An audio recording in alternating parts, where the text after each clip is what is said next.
What gets in the way of our stillness or right concentration? Could you please explain about some hindrances? Any kind of these five hindrance: craving, anger, sloth and torpor, worry, restlessness, and doubt. um, when you begin the meditation practice, for sure, these conditions will come. However, if we use what you're calling, what we call right concentration, so which is kanika samadhi, which is momentary concentration, it means noting what's happening moment by moment. Automatically, those conditions will, we can understand them, and we can also learn to let them go. So we won't attach to them as much.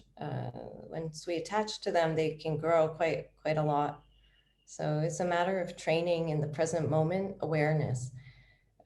There's some misunderstanding about what is right concentration.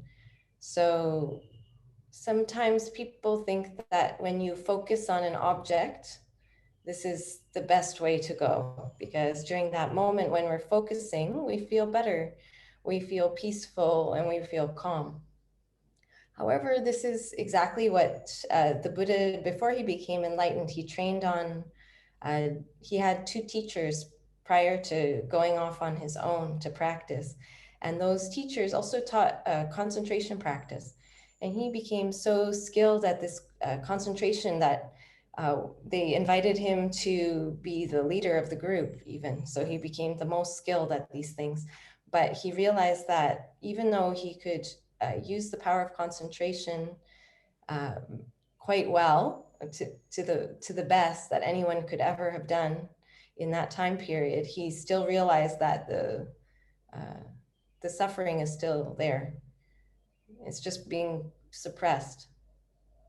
So he went to practice on his own, and that's when he discovered, after I think 7 years, he discovered about vipassana. So right concentration is a momentary noting, mental noting of each object as it comes. It's not a long, sustained concentration on something. So this is different. Once we start noting, we start activating right concentration. We put the effort to note it, and we start noting it, and then we do it continuously. And then all those hindrances, when they come to our mind, we acknowledge them through labeling, and eventually they will be overcome, because our mind is in the present moment. We won't attach to it. We can learn to let it go. It sometimes seems quite overwhelming at that time. It can be quite strong, but that's because of it's because we're attaching to it.